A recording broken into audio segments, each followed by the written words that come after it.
Alrighty. For this video, I want to be proven wrong with Canto 9 Part 3. Preferably, this video should age like milk, and people should 100% come back and dunk on its contents. That said, Canto 9 Parts 1 and 2 are not without their flaws, and feel more and more like an intervallo as you play through them. Whether it be the lack of proper setup, the constant Diablos and Deus Ex Machinas, or the ridiculous amount of filler fights, the execution of this Canto thus far really feels like ass. Let's talk about that for a bit, shall we? Canto 9 Part 1 is missing significant setup of any kind. From our Sinner's perspective, they are literally coming off of the high of spring cultivation. Nonetheless, the extent of foreshadowing for Ryoshu is a nudge-nudge wink-wink kind of affair, with Lei Heng talking about her child and her sword, plus her motherly and child-raising capabilities as demonstrated during spring cultivation. Past there, we won't get significant pieces of motivation or tie-in for the narrative to go this specific direction or for what comes next. Plus comes the very avoidable, but inevitable when rushed, Diablos Ex Machina. Suddenly, the party is screwed. The guide is attacked by the Thumb Duo. The LCE is attacked by the rest of the Nurse Fathers and Apprentices. Inherently, this isn't the worst. Perhaps it is truly a surprise attack and no one could have anticipated it, but Dante goes on and on about how the next Sinner's turn always comes immediately after, and that's just lazy writing at this point. The speculation about the Fates and other parts of Greek mythology alongside the red string of fate that binds it all together, but we'll cover that all later alongside other theories. Aside from the abruptness of it all, we do get invested quite quickly due to the scales of power being messed with here. Someone out there is successfully holding off the Red Gaze, with just 2 people to boot. Sure, they've taken a hostage, but that's damn impressive nonetheless. Soon enough, the truck gets broken into. We learn that LC cheaped out on the Sinners, despite their importance to their grand scheme, which is just really stupid. Cue our first fights against the ring mannequins. Won't be our last either. Far from it. They're annoyingly stuttered and stall out fights with the most stupid ways. Kim Ji-hoon promised to not use unbreakables for damage and difficulty, but just for showing off animations, and here we can categorically call that false. These guys do so much damage, even if they lose the clash. If you're even Pierce normal, most IDs are going to get staggered through with the free coin unbreakable. Couple that with their durability and you've got a nightmare scenario for the most stall-feeling chaff fights. They use unbreakable, clashable guards that depower your hits dramatically and roll high bases. They also don't have sanity, plus can just roll to fuck you up. If they win the clashable guard, you do no damage. If you beat the clashable guard, your skill is depowered and you deal no damage. The sheer amount of stall on offer here is insane. If we ever got that on an ID, it'd be considered the poster child of power creep. Oh wait, that's just Zwei Ishmael in a nutshell. Anyway, mannequin ramble aside, the Thumb Apprentice is a pretty fun fight. It's pretty much the last night, but with ads. I'd consider this a better designed fight compared to the last night, since rather than being pigeonholed into using defenses and evades to not hit the knight, we can just clash the apprentice's mannequins. The dual mechanic, hostage debuff, and Roshu's own palm here are portrayed quite well with one exception. Where the hell is Charon's sprite? We legit have not seen her around, and not having her visible can throw things off quite a lot. Like, is the apprentice fighting with her slung over shoulder or not? He seems to just be going all out on us, so I don't know. We've gone the distance for this level of ludonarrative harmony, and yet this part is solely lacking. It only compounds once we beat them and Valencia comes in. Honestly, I like her design most out of the newly introduced characters. If I had to obey the Thumb under her, we'd probably be barking at that point. The fact she also has the hard snap at Ishmael for speaking out of turn is fantastic too. Anyhow, Virgilius sweeps in, we get a cool cutscene, and we're sent clean into the hellhole that has become of the LCE. Little did we know that this would be a sign of things to come. That said, it is mentioned that Virgilius and Valencia were alone during the sequence in which we're fighting Lucio. In that time, he surely could have overpowered her and rushed back over, Perrin taken hostage or not. Perhaps he can be explained away with the contract clauses he doesn't wish to lose in aiding the bus team too much, but at the same time, you could rule this off as a form of self-defense. Nonetheless, without any visible Charon during the cutscene, feels like this might have been a rushed or forced element placed in at the last moment to try and mess with more problematic possibilities on display with the power scaling. That said, a veteran color unable to take on a nurse father might have been a bit too much. what hope would the LCB even have in this scenario later? Virgilius holding back purely on Charon's account is rather flimsy, as we'll see later when the hostage exchange occurs. Anyhow, it is at this point, before we enter the LCE HQ, that I need to point out the node names. Some of them are very direct, or do in fact go over what we're dealing with in said node, but others are metaphors or abstractions. 9-2, being the spider's thread, is a certain kind of stupid that I would like to point out. The story regards a benevolent Buddha giving a murderous bandit chief a second chance by lowering the spider's thread from heaven to act as his salvation. In taking the thread, he begins to ascend, but due to his own spite and hubris, the thread snaps on him, plummeting him back down to hell with the other sinners. While we can in turn regard this as the portal being offered to the HQ, the rest of the metaphor falls flat. The sinners aren't climbing into heaven, but rather taking the direct route to hell, and they know it. Perhaps if Roshu didn't take the portal, things would be entirely different and she could live in blissful ignorance. But the weight of the LCB's mission forces them all back. I don't know, man, this one's a bloody reach and a half. As far as I can tell, they really should have left this kind of reference till much, much later. Regardless, as we enter LCE HQ, it's a shit show. People filled with spirals, the mannequins roaming free, same with some abnos. Who's got a brute force and clean shop? That's right, us the LCB. Here we get the confirmation that Ryoshu's memory has been mutilated. We later learn that she does this to herself for the child's sake, but as a narrative device to enforce mystery, this only half works. Especially as when we run into others and Ryoshu faces off against the apprentices, she claims to start remembering. The memory mutilation is but a stopgap measure, and perhaps in part 3 we'll get it all filled in. But this was largely unnecessary unless we're trying to lay out the crumbs for a massive deduction show at the end. Past that is the mention of the word saru, monkey in Japanese. This refers back to Akutagawa's Hell Screen, in where Yoshihide is often branded with the nickname Saruhide, due to his brutishness and level of uncouth. He's an asshole through and through that puts his apprentices through the ringer if it means getting a better work of art done. The original is not a fan of this nickname. Likewise though, in Horikawa's palace is a monkey that eventually gets named Yoshihide. This one acts more like a guardian angel to Yoshihide's daughter, but we'll get into how all of that connects together later. Past there, we are thrown into the Abi Kyokan nodes. What is Abi Kyokan? Well, agonizing cries, otherwise known as pandemonium. It is a Buddhist layer of hell. Considering it's a back-to-back Pekatula fight with no story, I would be liable to fucking agree. Now, some would call me a hypocrite for condemning these Pekatula when LCE Checkup has its fair share of them too, but over there it's contextually important, and we learn about what they are and how they function. To boot, we get plenty of characterization from the sinners that are going in to fight them in unique groups. Here, no such thing. Just fodder fights. Focused encounter slop, as some fellas in my chat put it so kindly. From there, we get more stuff about the spirals. They're workshop weapons that have keypads attached to them for a release. They're meant to cause as much pain and suffering as possible to the user, but not necessarily kill them. If this was Lobcorp, these would be a fantastic item to keep on hand to generate more Enkephalin, or if this was K-Corp, more tears, etc. But here they don't make as much sense, especially with all of the agents that straight up just yank them out anyway. We can get to the theories on this later, but for now, let's proceed with the narrative. We stumble across Alyssa and get the rundown on what the hell had gone on here.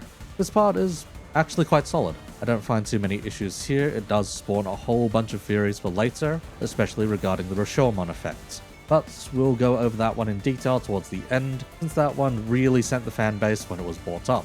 Anyhow, we're given directions and told to follow them in order to reconvene with Hohenheim and the rest of the potentially living staffers. Thus, we get hit by 3 back-to-back Abno fights that come not from the mirror dungeons, but from the Refraction Railway. Wow, woe be upon ye! Abnos that you've fought before, but now with more modern mechanics. A quick read is more than enough to dispatch of all of them. We do get a really extensive and long notes from Moses that reads like a Lobotomy Corp report. That part is kinda cool, but otherwise it's 3 very unnecessary filler fights. I've seen people try to defend the filler by saying we need some gameplay to help process what we've learned, but that smells of pure bullshittery. We don't need 3 entire nodes worth of it. If anything, this is worse than Canto 1's "Oh no! Banditos and Syndicate trash! Off the bus to deal with them." Unlike Abi Kyokan, they don't give us interesting names for each of these. Charm, Wayward, and Doubt mean virtually nothing. They're just shorthand for the bloody Abnos. The next few story nodes are pretty okay. though they do remind me of certain parts of BlazBlue Chronophantasma, specifically the parts with Sector 7. Essentially, a bunch of know-it-alls trying to unravel a mystery with too many obtuse angles. We get a proper introduction to Moses and Ezra while welcoming back both Martin and Hohenheim. We get corporate intrigue and lore tidbits, some foreshadowing regarding this Hornet fella, but not enough to pay it off later in Part 2. Oh, we'll get to that. Anyhow, a major mistake in writing is made here, rather one that requires a lot of hubris to do. You can't write a genius if you're not a genius. Rather, you shouldn't write one if you can't back it up properly. Moses comes off as exceedingly arrogant and not all too bright. The psychoanalysis that she keeps pulling up of the characters is infuriating and reads more so as the author's guiding hand in telling us what we should currently be thinking about the others. It's far more explicit with Roshu and later Matthias, but nonetheless is exceedingly condescending and poorly written in feeling like metafiction. Heck, there's a scene in Hasbin Hotel in where one of the characters straight up calls out each person in the room's motivations and pasts. This feels tragically similar. In past, we've seen Moses act smarter than that, letting their contribution go largely unseen, but their impact felt by those involved. See the Wedge offers stories in Ruiner for a more calculated version of her. There we get Oscar observing Moses and how they act rather than getting all this full-on, rather cringy psychoanalysis from her. While it wouldn't surprise me if this was how Distortion Detective is written, I'm not a fan of how they're treating Moses here nonetheless, since it's basically trying to do Sherlock Holmes without realizing what makes him tick. Anyhow, the parties involved get their stories straight and begin moving towards restoring the facility and ensuring the safety of the Golden Bows. Different teams are assigned to different objectives, but before they can fully split up, the facility cuts the party into multiple smaller groups. Effectively, this only splits the sinners, while the rest of the team's objectives remain unchanged. From here, we get a small bit of characterization with the smoking charts before each team finally makes their split. Now, the name of this node, Churajo, can reference a few things in Japanese. One is a fight sequence. Two is the location of a fight between the Asuras and the Chakra, neither of which fit all too well. Now, if it was romanized instead as Shuraba, this would refer to difficulties in relationships, or worse, crunch time, specifically for mangaka. Those only make it seem worse and worse if I'm honest. Either the name is some kind of sick meta jab that an intern put in and thought was cool, or they just needed something mildly Buddhist related to throw in to make it feel more exotic. Regardless, it falls really flat. And now we fight more mannequins. Yes, we get more nodes against the stupidly durable and high damage boys. This time, like a Monster Hunter subspecies, they have some cosmetic changes. They've now got pink ribbons. While this adds a passive or two, the fights are largely the same as previous. Just that we're locked to only the sinners we have in the group sectioned off. Specifically Roshu, Mersault, Gregor, and Yi-sang, with a fixed Roshu getting her Canto buff, 2 slots, and staggered proofing. As we fight through the mannequins, we get very, very little in the way of plot progression until the power mysteriously turns back on, and the Index father wrecks shop with the LCA. We get a peek into Roshu's relationship with them, which seems largely amicable. We get to see her essentially dressed in the Kill Bill jumpsuit, just black instead of bright yellow. If we pull in LCA Otis's story for a moment, we know that the LCA is likely sabotaged by headquarters, hence why they're dropping like flies here. Functionally, we're getting a bunch of heavily armed but nerfed grade 1 fixers getting fly swatted to prove just how strong this guy is. At that point, the door separating the party and the nurse father may as well not exist. Regardless, we stumble onto the Golden Bow's containment room and somehow just ignore the Index father. At the end of part 1, we get a pretty cool fight with the Ring and Pinky apprentices. They're a fun read with some solid mechanics to take account of when going against them, especially the funny turn where the Ring apprentice passive gets hyper buffed. While I wish the highlighter wasn't so harsh on the text, it does help people that only read the broad strokes, so I'll let it slide. Anyhow, scripted non-kill fights. The second boss we haven't been allowed to kill thus far, and we're only in part 1. We'll be able to kill the next one, right? Now, for part 2. If you thought I was harsh on part 1, you ain't seen nothing yet. Part 2 is a disaster. I went from caring about how Akutagawa's works may have been integrated to full-blown rants at Kim Ji-hoon's writing and directing. You can't tell me they've learned anything about Canto structuring once you've seen the mess that is part 2. First, we get some light shone on why each of the nurse fathers has taken a new apprentice. In some sick welcome home Roshu kind of fashion, they prepared the apprentices to greet her and reintegrate her into the fold. That part is fine. It's just immediately after, we get a combat node that is just whoops, more story irrelevant Pekatula. Heck, since the node was a story node followed by a combat node, it could have just done us the courtesy of fusing the two of them together instead of separating them. Same goes with the next bloody node, New Hires. This one introduces Raki and Sora, two LCE members we can sympathize with. Only we already know that Sora isn't a fucking LCE member, because we can look down at our bloody iPad and see the Don we just pulled. Heck, Sora's entire betrayal of the party, while shallow to begin with, is completely spoiled in the Don's ID's existence. They couldn't wait one more week to release her as to not spoil Sora in her entirety. Like bloody hell, if you read Don's kit, you know exactly how to fight her and completely suppress her later. Anyhow, post-Pekatula fights, we get a check-in with the other split parties. The Ring Father posing an ongoing threat, and Heathcliff can slide around. Bloody hell. While on the other side, we get Kira chasing down the sinners separate to Matthias. The former is far more exciting than the latter, and has a far more major impact down the line. They discuss the possibility of sicking Sancho onto him to potentially win out, or other solutions to their Ring Father-shaped problem, but ultimately fight to stall him. Back to Dante's group, we get not one, but two nodes called Shock Centipede.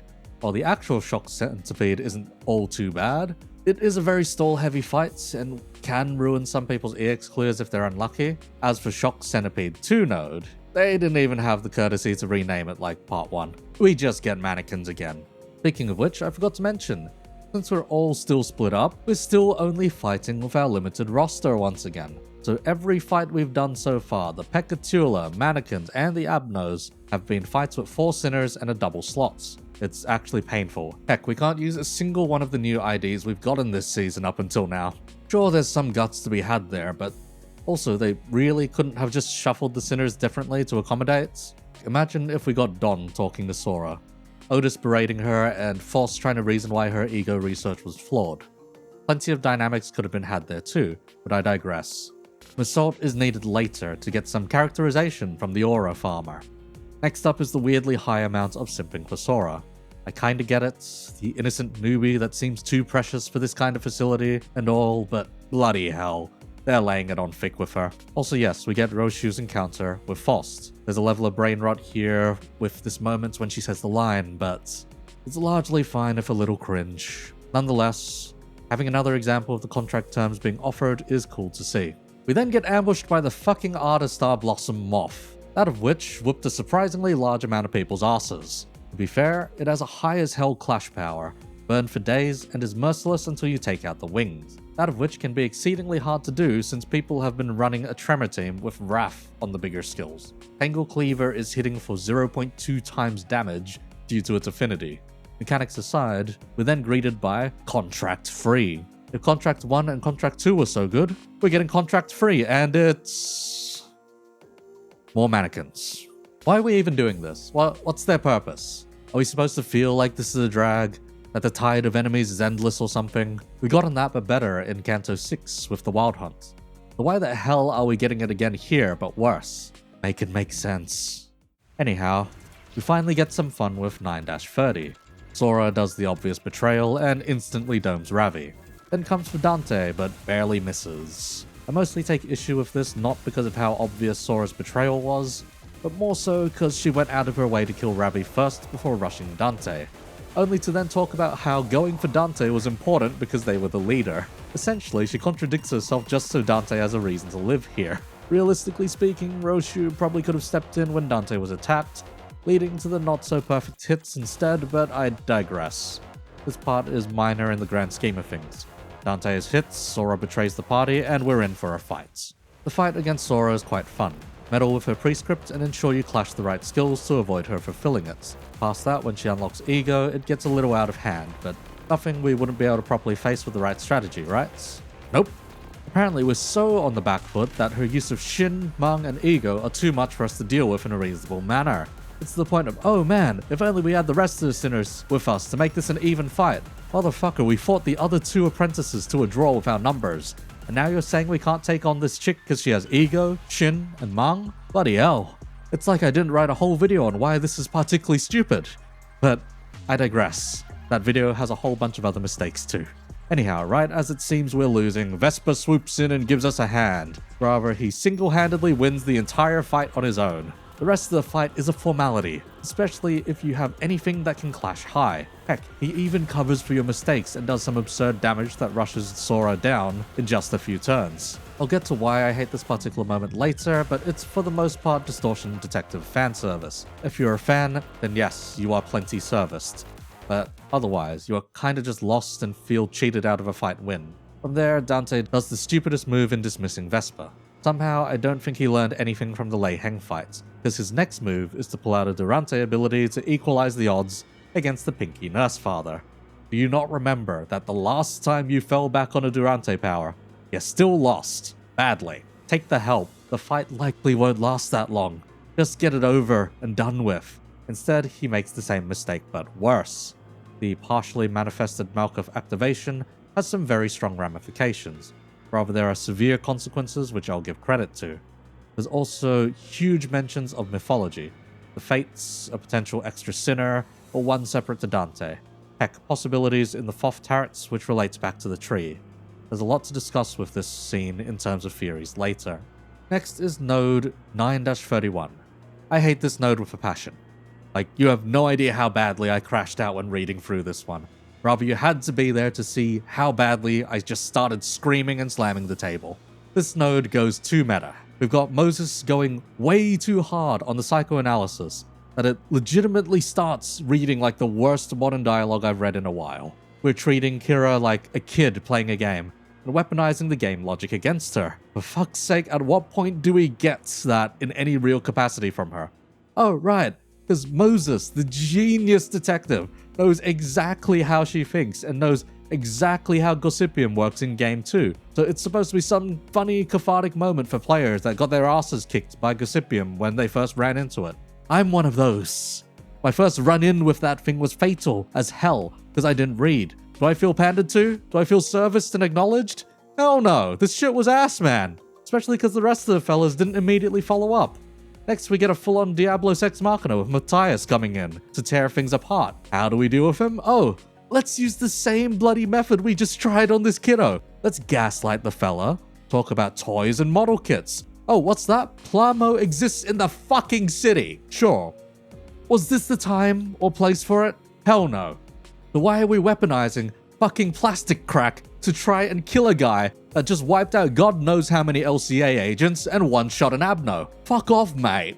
Even as a last-minute piece of desperation, this is so exceedingly stupid that it's almost incomprehensible. Anyhow, this is why I say to not write geniuses if you aren't one. Everything Moses does here is so exceedingly stupid that it de-levels her character in the eyes of the audience. She now seems like an absolute jobber rather than a competent agent of the LCD. And you know what's even funnier? Matthias has a Moonlight Stone on him. Yeah, everything that Moses did. Oh, whoops, Moonlight Stone's now dull. Oh, your manipulation didn't matter anyway. So what do we get to bail everyone out? That's right, the colored fixer, the yellow harpoon. Woo boy, we get our boy Vesper coming in from the wings to save his boss's ass. Dante made the right call. Kim Ji-hoon could do nothing wrong. Look at our badass colored fixer coming to save the day. I hate it. This node pretty much reads like someone's wet dream of a fanfiction, complete with the modern dialogue and ass pulls. This one is pretty much unsalvageable, because in this case, the sinner is dropping incapacitated doesn't even do anything of consequence. Vesper solves things too hard when he arrives here. Well, everything but the poor writing. Now on the other hand, the next node hurts. This one is almost pitch perfect in pacing. The emotional damage suffered by Hohenheim is palpable, and the consequences of Dante's actions are on full display. Martin's sacrifice hurts a lot. I find this is one of the bigger gut punches in this canto thus far, since Hohenheim has had plenty of setup in the past. Losing Martin is a proper tragedy in comparison to any other death we've had from side characters. It was entirely preventable, and a direct result of Dante's reckless action. This is one hell of a payoff for the manager's hubris. Martin and Hohenheim competing to see who gets to die is a proper masterstroke in writing. More of this, please. Anyhow, the Pinky Nurse Father. The fight is fun. Clash the Gluttony with your fastest, do the clash math at -6 on the rest of the skills, rinse and repeat until she flops over, right? Well, nope. We deplete her shield quite fast, then she just cutscenes us to death. We've had 4 fights against named characters and have been allowed to finish exactly 0 of them. No, Sora doesn't count because there's pretty good odds you weren't even the one to land the finishing blow that time. And we had a fucking colored fixer with us. Now in post, we were finally given more to bite onto for Roshu. Hints back to Spider's Fred, in proper now. More real characterization. For some, this is part of the best that we're getting this Canto. This moment's being one hell of an impact, while this and the moments leading after. Since once the Pinky father fucks off, the Index father swings by to drop off the safe. Ryoshu's reaction to the safe, the desperation and eventual incapacitation speaks volumes of her relationship with her daughter, being the only thing that kept her going. While she had done well to hide her distress all this time, it all comes crashing down when the last lifeline she had snaps right in front of her. From there, we're assembling a crack team to raid the House of Spiders. We're going to portal in and wreck shop with as many departments operable as possible. Functionally, this is the assembling of the Avengers kind of moments. We get the LCA, LCB, LCD, and LCE all weighing in on the raid. Team 1's Ujat leader, the Sinners, souped up Hohenheim and Alyssa, and of course the whole Distortion Detective crew. If nothing else, this should be more than enough to commit to a proper raid on the house. Alright, Kim's there too. That part is actually quite funny to realize. Okay, we've covered a good chunk of the things I've got grievances with, but let me run over a general summary of matters. 1. The combat in this Canto is sleeper. Everything is heavily reused content, and for a Canto about the fingers, we're barely fighting any of the finger henchmen. We don't get Thumb, Index, Middle, Ring, or Pinky goons. We get their apprentices, Mannequins, Pecatula, and Abnos. The bosses here are the only times we're really fighting members instead of chaff, and the reused Abnos are quite terrible. 2. The level of literary reference we've gotten so far is surface level. Names are about the extent of it, but little in the way of concepts.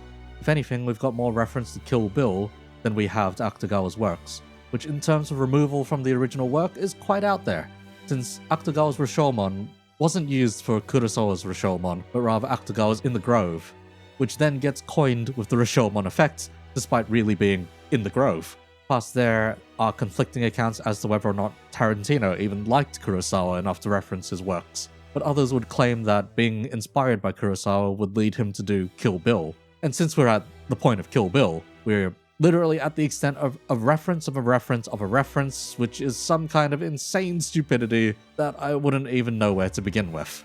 3. The number of Deus Ex Machinas and Diablos Ex Machinas is rather extreme. Every boss fight has levels of both, but the plot itself also uses them way too much this time around. Vesper is the most criminal here. If there was a smart way to use Vesper, it'd have been to portal back to Hongan, snatch the Red Gaze, and double our colored fixers. Instead, he's a barely set up force of the narrative that forces a few hands here and there. 4. For a Canto about Roshu, we're getting very little Roshu. She's more of a background character than the LCD in a lot of cases even. While we get a few interactions with the Nurse Fathers from the past, she doesn't run into all of them and only got to speak to the Thumb, Index, and Pinky ones. 5. LCD fanservice. I get this is very subjective, but it doesn't make me want to read Distortion Detective. To properly implement this kind of fanservice, you'd want to incentivize people to read the source material too. Unfortunately, these are usually in the form of origin stories, see Shanks giving Luffy the straw hats, though that one they've redone at least 5 or 6 times now. There was more tasteful ways to show them off rather than turning them into what feels like OCs or inserts. 6. This has been, for the most part, hype moments and aura. Trust me when I say that I appreciate being able to turn off my brain and watch the flashy lights, but I'm not going to pretend that it's anything deep or thoughtful. I'm a man, not a moth. Can you say the same? Are you just here for the flashy lights and cutscenes? This Canto has swung too far in the direction of flashy lights and budgets rather than focusing on more subtle characterization and downtime moments. The pacing is too non-stop in the narrative, as there isn't much in the way of downtime. Heck, the only real downtime we get is the bloody combat nodes. The filler combat nodes. We don't get those moments of calm for things to stew as nicely. While this narrative forces its own hand in that way, I can't help but feel we're missing too much to be thrown into such a grinder so fast. Which comes to my last point. The lack of an intervallo hurts too much. The lack of thorough setup means that everything has to be done on the fly here. All the lore, all the exposition, the characterization, the callbacks, etc. All of it is now or nothing. And for the most part, we got so much nothing in part 2 that it hurts. If we can't steal time for downtime, then going non-stop means there's no room for the narrative to properly breathe. What I hope that part 3 can do is somehow bring together all the blasted away threads and provide us more subtlety than hype moments and aura. If you want the specific example I prefer in terms of pacing, see Canto 7. That one only seems to feel better and better the more I look back at it. I'll get around to a proper analysis and review of it someday, because yeah, I'm starting to get more partial towards it. Anyhow, enough about me. Let's talk theories and conspiracies. First off, the Rashomon effects. This harkens back to Akutagawa's In the Grove, and furthermore, Akira Kurosawa's Rashomon, wherein 4 individuals recount a murder from their own biased perspectives, causing one to question what is true, and the reliability of narrators and their accounts. The community initially went wild with speculation due to this particular concept looming over their heads. Why? Because viewing certain CGs in the theater had alternatives that weren't there in the original playthrough. Meaning, what if we're looking through an incomplete lens, the events happening this Canto? What if our narrator this time isn't the most reliable, and there was a different truth that could have been observed? This was in the form of stuff like Alyssa's hair being different, and the missing spiral from Roshu's hands, or even her missing katana when slicing off the nurse father's tongue. This one has more or less been disproved since it turns out the theater finger was an error, killing that theory dead in the ground. Mind you, I reckon it could still possibly be alive since Roshu's memory is still mutilated, meaning the memories are potentially still unreliable. Couple that with the nurse fathers still needing to chime in with their accounts, and we could potentially see some literary reference back to In the Grove, but not necessarily Hellscream. Next off is Roshu being the child. This more so stems from the name given since Araya is the concept of consciousness in Buddhism, or the baseline of what makes us human, so to speak. It's similar enough to I think therefore I am kind of affair. Perhaps what was cut to shreds was her childhood innocence, hence why the only scenes we get out of her memory are those of abuse, whether it be the physical and verbal abuse from the thumb and pinky, or the more subtle manipulation of the index father. This could have been sealed away in the safe for all those years, and having been taken away from her, Roshu was able to escape for the time being. And forgetting all the good times she had with the House of Spiders, she was able to become merciless enough to cut through them and leave. That's one possible theory at least. Why she would fight this hard to get it all back is hard to say though. There's also one floating around regarding Roshu being the child, that she never had one and that her mind is just filling in the gaps. I don't really believe this one since Lei Heng mentions the daughter. Having an imaginary daughter at the age of 27 is a little much, I reckon. Another theory floating around is the daughter is the pinky nurse father that we see. That the after images and unstable projection are an ID or other sort of perception fuckery that we've been fighting the daughter this whole time. Most of the logic here is the similarity of the hairstyle and the fact she can speak compared to the pinky nurse father proper who's missing their tongue. In some ways, this one makes sense, especially with the empty safe. Now regarding the empty safe, people reckon that the blue sand being present means this was the LCA's doing, that for whatever reason, they've taken the child away and that this is some kind of bait and switch. This mainly ties in with Otis's uptie story with the obvious HQ sabotage. Aside from that, the scratches on the safe are rather horrifying to behold. The child clearly didn't want to stay in there, must have struggled exceedingly hard to bust it out of the time chamber. Nonetheless, this one seems surprisingly sound compared to the others. For another one regards the Tree of Life, or the stuff that we're collecting, so to speak, the golden bows. Since Dante's long ramble while the flames grew more or less referenced the fates in some parts of the tarot, specifically the Thoth tarot, people are drawing the lines between each of the branches. These lines are apparently meant to represent some of the original major arcana, in which the pathways between certain branches are meant to reference certain tarot. While I can't speak on this one in particular detail, as I don't know this specific reference to the Thoth tarot, I am only really privy to the Rider White one. It is something to consider in future as we get more branches.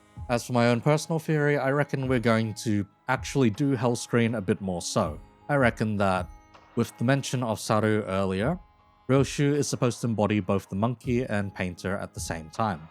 and Hellscreen both are quite faithful to the daughter and treat her as the most precious thing in the world.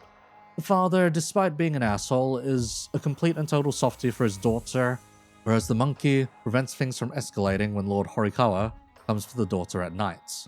In this regard, we could imagine that Roshu would not have wanted her daughter to go through what she had and would have done anything to prevent that kind of fate. With this in mind, it could be that Roshu could not make the final breakthrough in becoming the sharpest blade due to her daughter. Plus, it wouldn't surprise me if the nurse fathers tried to dangle the daughter above her head in an attempt to hone the blade. Specifically, the index nurse father may have considered putting her to the torch, but Roshu's love for the child causes her to, unlike Yoshihide and Hellscreen, burst through and intervene with her daughter's fate. The nurse father is then thrown into the flames, burning his face and giving the two a chance to escape.